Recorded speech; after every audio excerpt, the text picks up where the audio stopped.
நிலச்சரிவால் பாதிக்கப்பட்ட பகுதிகளில் இன்று மழை குறைந்துள்ளதால் மீட்புப் பணிகள் விறுவிறுப்பாக நடந்து வருகின்றன. அதன் விவரங்களை செய்தியாளர் பாலவெற்றிவேல் வழங்க கேட்கலாம். பாலவெற்றிவேல், இப்போ வரைக்கும் மழை விட்டு விட்டு பெஞ்சிட்டு வந்த நிலையில எந்த இடங்கள்லாம் மழை பெஞ்சதுனால மீட்புப் பணிகள்ல சவால் நிறைஞ்சதா இருந்துச்சு? இப்ப மழை விட்டுருக்கிறதுனால எந்தெந்த பகுதிகளில் மீட்புப் பணிகள் இன்னும் துரிதமா நடந்து வருது?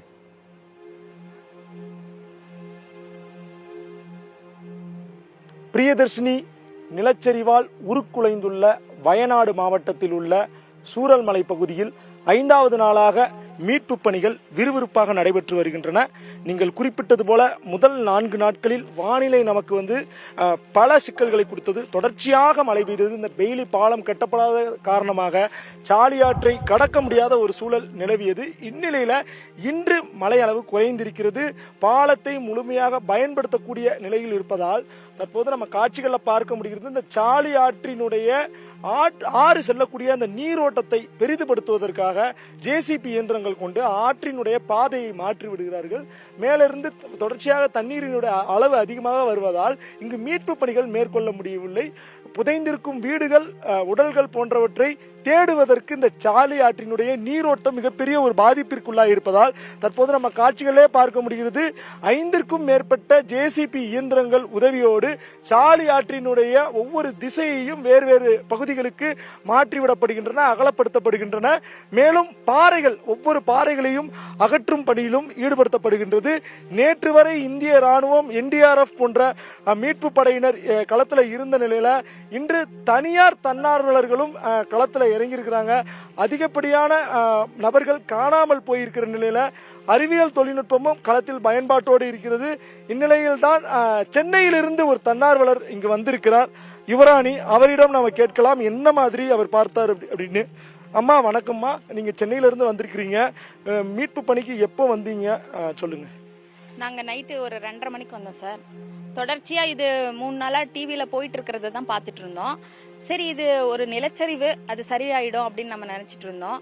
டிவியில மேல இங்க இருந்து ரிப்போர்ட்டர்ஸ் அதை அனுப்பி அதை பார்க்க ரொம்ப மனசு கஷ்டமாயிடுச்சு. இதயம் துடிக்கிற மாதிரிலாம் நம்ம சேனல்ஸ்ல வந்துச்சு. அதை பார்த்துட்டு ரொம்ப மனமுடிஞ்சு நாங்க தனியா ஒர்க் பண்ணிட்டு இருந்த எல்லாரும் ஒன்னு கூடி சென்னையில இருந்து ஒரு 25 பேர் நாங்க இன்னைக்கு வந்திருக்கோம் சார். வந்து 2:30 மணிக்கு வந்தோம். காலையில இங்க 6 மணிக்கெல்லாம் உள்ள வந்துட்டோம். நம்ம வந்து இந்த மாதிரி சொன்னோம், சென்னையில இருந்து பர்மிஷனோட வந்திருக்கோம் சார்னு. உடனே உள்ள எங்களையும் அனுமதிச்சாங்க. வந்து சும்மா ஒரு இடத்துல ஜேசிபி தான் தோண்டிட்டு இருக்குதுன்னு நாங்க அங்க போனோம். அங்க போனா சும்மா மரம்லாம் அந்த வீடு தடுக்குதுன்னு சொல்லிட்டு வெட்டலான்னு சொல்லிட்டு வெட்டிட்டு இருந்தாங்க. அதை பார்த்துட்டு தான் இருந்தோம். திடீர்னு பார்த்தா ஜேசிபில இருந்து ஒரு குழந்தை அப்படியே வெளில வந்தது.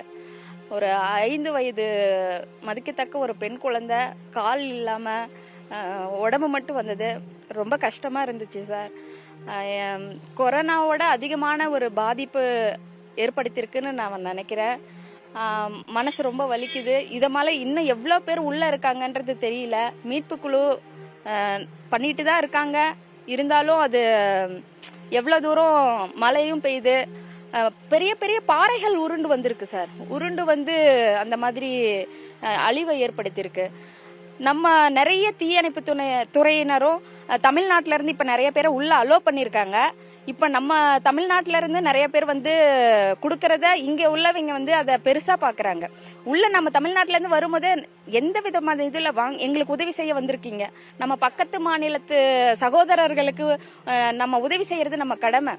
நம்ம மாநிலத்துல செய்யறதை விட நம்ம பக்கத்து மாநிலத்துல செய்யறது நமக்கு இன்னும் பெருமையை தரும்னு நினைக்கிறேன் சார். எங்களால முடிஞ்ச வரைக்கும் இவங்களோட சேர்ந்து இணைஞ்சு இந்த மீட்பு குழுவோட நம்மளும் இணைஞ்சு என்னென்ன ஒர்க் பண்ண முடியுமோ அதை பண்ண போறோம். ஒரு 500 பெட்ஷீட் தான் நாங்க வாங்கிட்டு வந்தோம். அங்க நம்ம 11 டீம் தங்க வச்சிருக்கேன்னு இன்ஃபர்மேஷன் வந்துச்சு. தற்சமயத்துக்கு ஒரு 1000 நைட்டிஸ், பேண்டிஸ், இந்த மாதிரி உள்ளாடைகள் எதுவும் இல்லைன்னு பெண்கள் வாட்ஸ்அப் குரூப்ல சொல்லியிருந்தாங்க. எங்களுக்கு உள்ளாடைகள் எதுவும் இல்லை, வீட்டுக்குள்ளேயே எல்லாமே அழிஞ்சு போயிட்டதுனால பெண்களுக்கு மாற்று உடை இல்லை, இந்த பெண்கள் யூஸ் பண்ற திங்ஸ் எதுவும் இல்லைன்றதுனால முடிஞ்ச அளவுக்கு நாங்க ஒரு 3 லாரி வரைக்கும் கொண்டு வந்திருக்கோம் சார். சூரல்மலை பகுதியில இந்த பகுதி பார்க்கும்போது உங்களுக்கு என்ன உணர்வு இருக்கு சார்? இப்படி ஒரு அழிவு வரக்கூடாது சார். இந்த ஒரு நம்ம தூங்கிட்டு இருக்கும் போது எதுக்காக அவங்க சாகரோன்றது தெரியாம இந்த இயற்கையின் சீற்றத்தோட அழிஞ்சிருக்காங்க. மற்றபடி மிஷின்ஸையும் நம்ம நம்புறோம், ஆனா அதோட நம்மள மாதிரி மக்களும் இணைஞ்சு இவங்களை இதுல இருந்து இந்த கிராமத்து மக்களை நம்ம வெளியில கொண்டு வரணும். மீட்பு படையினர் வந்து எந்த அளவிற்கு அவங்களுக்கு இந்த பகுதி சவாலா இருக்கு? குறிப்பா உங்களை கேரள மக்கள் எப்படி அணுகுறாங்க? அந்த தன்னார்வலரா நீங்க செய்யறதுக்கு வாரீங்க, உங்களுக்கு எந்த மாதிரியான ஒரு அகாமடேஷன் இருக்குது? சார் நாங்க உள்ள வந்திருக்கோம், இந்த மாதிரி லேடிஸ் எல்லாம் வந்திருக்கோம் சார், உங்களுக்கு இந்த மாதிரி இந்த ஏரியாவுக்கு உதவி செய்ய தான் வந்திருக்கோம்னு சொல்ல மாதிரி எந்த விதமான தயக்கமும் இல்லை. ஒரு வீட்டில் அப்படியே அந்த வீட்டில் இருந்தீங்க வெளியில வந்துட்டு நீங்க அப்படியே வீடையே எடுத்துக்கோங்கம்மா. ஒரு ஹோட்டல்ல கேட்டோம், எங்களுக்கு எந்த விதமான பணமும் தேவையில்லை, நீங்க எங்களுக்கு உதவி செய்ய வந்திருக்கீங்க, நீங்க அப்படியே யூஸ் பண்ணிக்கோங்க எல்லாத்தையும் அந்த வீடையே எங்க கிட்ட ஒப்படைச்சிட்டாங்க. முழுசா நாங்க கொண்டு வந்த திங்ஸ் எல்லாம் ஒரு வீட்டுல ஃபுல்லா அரேஞ்ச் பண்ணி வச்சிருக்கோம். அந்த வீட்டுல உள்ளவங்க வெளியில இருக்காங்க. அந்த மாதிரி வண்டி கூட கேட்டோம், நாங்க கோழிக்கோடு வந்துட்டு வண்டி கேட்டோம். வண்டிக்கு எங்களுக்கு எந்த விதமான சார்ஜ் வேணா, பெட்ரோலே நாங்க டீசல் நாங்க போட்டு நீங்க கொண்டு வந்த திங்ஸ் எங்க சேஃபா இறக்கணுமோ யாராருக்கு கொடுக்கணுமோ நாங்க பக்கத்துல இருந்து கொடுக்கறோம்னு சொன்னாங்க. அந்த மாதிரி உதவிகள் இங்க இருக்கவங்களும் செஞ்சிட்டு இருக்காங்க. அதுக்கு ரொம்ப நன்றி. உங்களுடைய சேவைக்கு புதிய தலைமுறையின் பாராட்டுகள்மா. ஒரு சகோதரனுக்கு பிரச்சனை என்றால் மற்றொரு சகோதரன் எப்படி சும்மா இருப்பான்? நம்ம அண்டை மாநிலமான கேரள மக்களுக்கு பாதிப்பு என்றால் தமிழ்நாடு எவ்வாறு சும்மா இருக்க முடியும்? நம்மளும் 2 நாட்களாக பார்த்து கொண்டிருக்கிறோம். தமிழ்நாட்டில் இருந்து வரக்கூடிய உதவி மிக அதிகமாக இருக்கிறது. குறிப்பாக இன்று காலையிலிருந்து பதிவு பண்ணோம், காய்கறிகள் இலவசமாக அனுப்பப்படுகிறது, நிவாரணப் பொருட்கள், மருந்து பொருட்கள் அனுப்பப்படுகிறது. அதை தாண்டி தற்போது நமக்கு ஒரு சாட்சியாக ஒரு பெண் மீட்பு படையினரே களத்தில் இருக்காங்க. இது போன்று தொடர்ச்சியாக உதவிகள் குவிந்து வருகின்றன. இருந்தாலும் அந்த 5வது நாள் மீட்பு பணியை பொறுத்தவரையும் இன்னும் மொத்தமாக இதை சீர்படுத்துவதற்கு 1 வார காலத்திற்கு மேல் ஆகும் என கூறப்படுகிறது. இந்த சூரல்மலை பகுதியை பொறுத்தவரை தற்போது நடிகர் மோகன்லால் வருகை தந்திருக்கிறார். மிலிட்டரி ஆடையோட மேல வருகை தந்து முண்டக்கை பகுதியில் நடிகர் மோகன்லாலும் தற்போது மீட்பு பணியில் ஈடுபட்டிருக்கிறார். மேலும் இன்று மதியம் 11:30 மணி வரை இந்த பகுதிகளில் ட்ரோன்கள் பறப்பதற்கு தடை விதிக்கப்பட்டிருக்கிறது. இந்திய விமானப்படை மற்றும் கப்பல் படையினுடைய ஹெலிகாப்டர்கள் தணிக்கை மற்றும் மீட்புக்காக ஈடுபட போகிறது. அதன் காரணமாக ட்ரோன்கள் பறப்பதற்கு தடை விதிக்கப்பட்டிருக்கிறது. 5வது நாள் மீட்பு பணியை பொறுத்தவரை வானிலை நமக்கு கை கொடுத்திருப்பதன் காரணமாக தீவிரமாக நடைபெற்று வருகிறது. பிரியதர்ஷினி, 5வது நாளாக அங்கு மீட்பு பணிகள் அப்படிங்கிறது நடந்து வருது. பாதிக்கப்பட்டது அண்டை மாநிலமா இருந்தாலும் கூட தமிழ்நாட்டிலிருந்து குழுவா நேர்ல போய் மீட்பு படையினருக்கும் அங்க இருக்கக்கூடிய மக்களுக்கும் உதவி செய்யணும் அப்படின்னு நினைச்சு அவங்களோட மனசு அப்படிங்கிறது நிச்சயமா பாராட்டிற்குரியது.